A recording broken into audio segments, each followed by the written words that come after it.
Hello there, devoted subbies. This is Benjamin Krudwig again. So I'm here again to give you guys another crochet tutorial. But first I just wanted to apologize for the last 2 weeks of not having a video.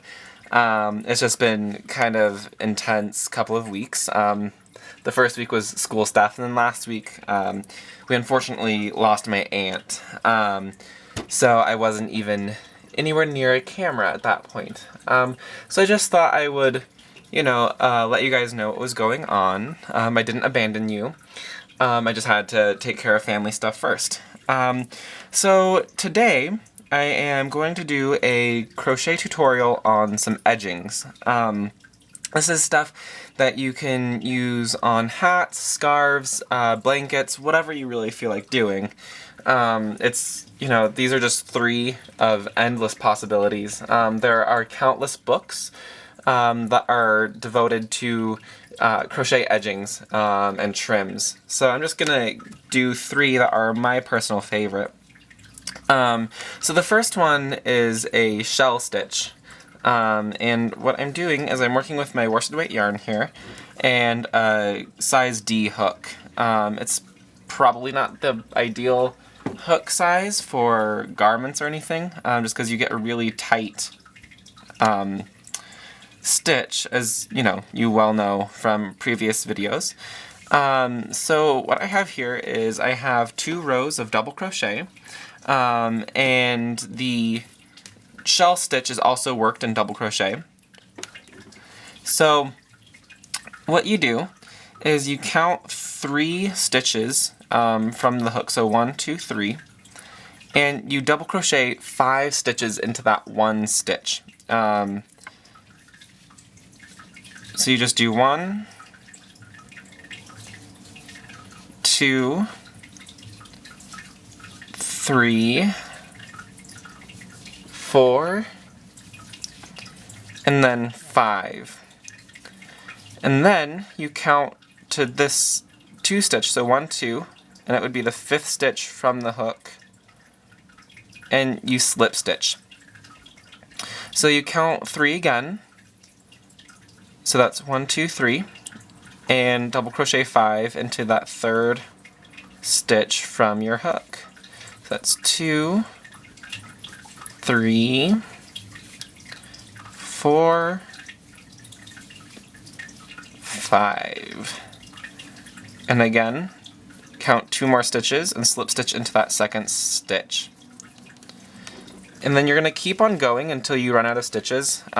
So this pattern does have to be worked over a series of 5 stitches. So basically, if your pattern calls for a certain amount of stitches, make sure that's a multiple of 5 to be able to do this. So I'm going to count again to the 3rd stitch, 1, 2, 3, and double crochet 5 into that stitch. As I lose my yarn here. You can work it in single crochet, but you're not going to have as large of a shell. So, and really the point of this edging is to have this really nice bold statement. So I'm going to slip stitch right into that 2nd single crochet, or double crochet I guess it was, and then count 3, and double crochet 5 into that one as well. You can also use triple crochet. However, I would probably work that over 7 stitches. So you'd single crochet or triple crochet into the 4th stitch, and then on the 3rd stitch from the hook, slip stitch. But you'd have to do 7 of them. 7 triple crochets in 1 stitch, and that could get a little bulky. So here I am at the end here. I'm just going to slip stitch finally, and then you just fasten off like you would any other piece. So you can see what that looks like. It's a nice scalloped edge or shell edge. You might see that interchangeably, and you see that you do have stitches here, so you could always work back into them if you'd like to. So that's just one of them. So the next one I am going to show you is a simple ruffle edge as I lose my hook. Whoops. Okay. That's okay. We will just go with this hook, which is way too small for this yarn. But it's going to give you a nice definition. So again, I have 2 rows of double crochet here. You can also work this one in single crochet. It would be fine. However, I like the length of double crochet with these edgings. If you're going to do an edging, go for it. So what you do is in each stitch, you're going to double crochet 2 or more stitches per stitch. So it's like you're increasing, but then you're not going to go back into the row that you increased in. I'm going to do 3 in each. It's just I like that number. So it's 1, 2, 3, and that was the first one. Then go to the next one. 1, 2, 3. And just keep on going down the row of stitches. And you can see that they're starting to pack really tightly. So what's going to happen is once you have enough stitches on here, they're going to start pushing each other out of the way, and they want to lie flat. Like, that's kind of like laws of physics. They're going to want to relax into the area of least energy. I need to pull out more yarn here. So they're going to do it so they're not all as tightly packed and create this kind of ruffly edging here. I'm going to do a few more.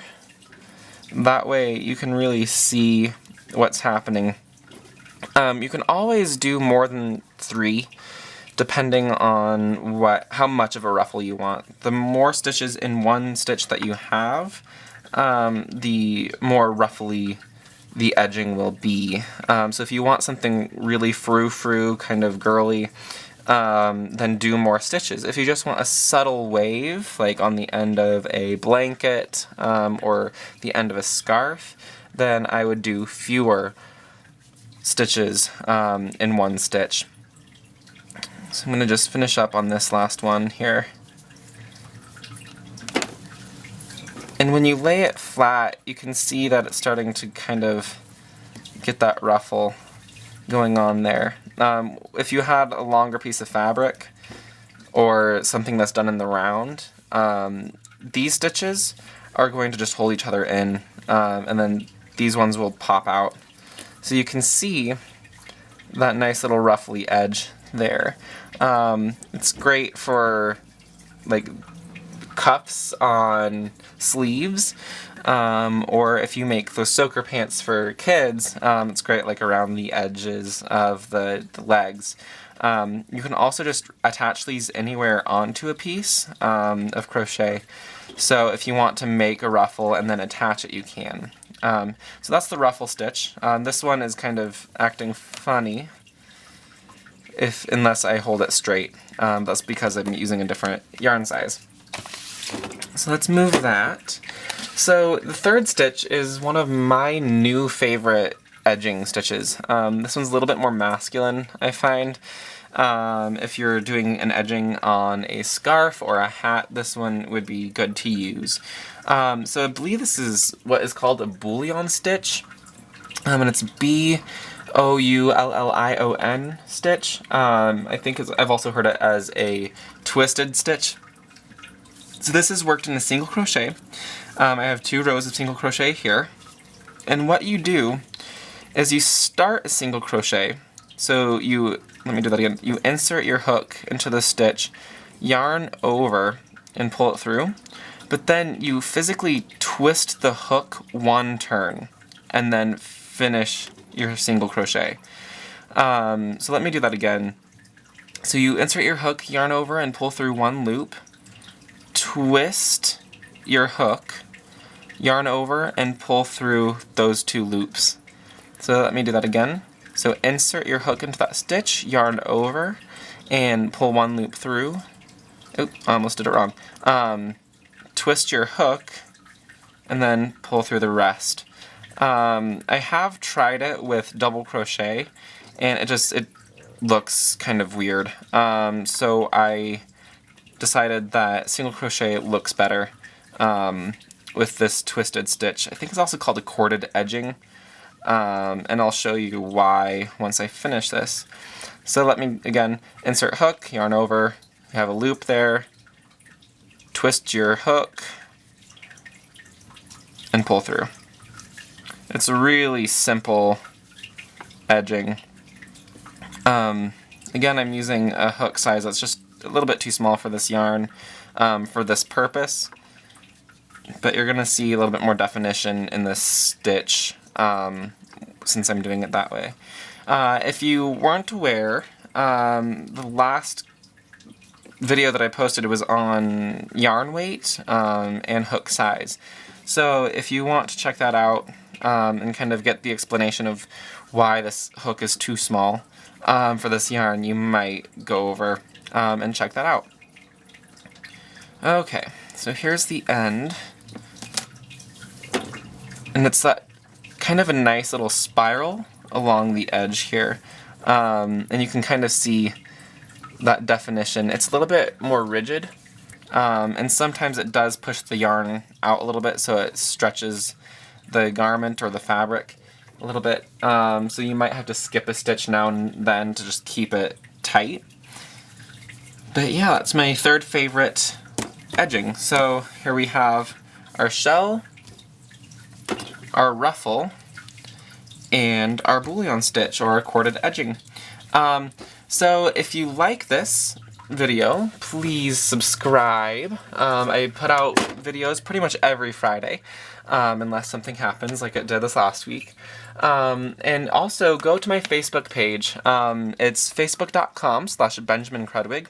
I'm going to try and get to 1,000 Facebook likers on that page, or fans. And if I do, I'm going to do a major giveaway. And also, if you subscribe to my channel, I'm hoping to get up to 500 subscribers. And I will be doing a separate giveaway for the 500 subscribers. So please subscribe and go and like my Facebook. If you have any questions, feel free to either leave a message in the comments below, or you can message me directly on YouTube, or you can email me at bckrudwig@gmail.com. That's bckrudwig@gmail.com. So I'm looking forward to seeing new fans over at my Facebook page and some new subscribers. Tell your friends about this if you liked this video, and also stay tuned because I will be doing a second video soon, and it's going to be the first part of a series, and I think all of you will really enjoy it. So thank you again, and keep on hooking.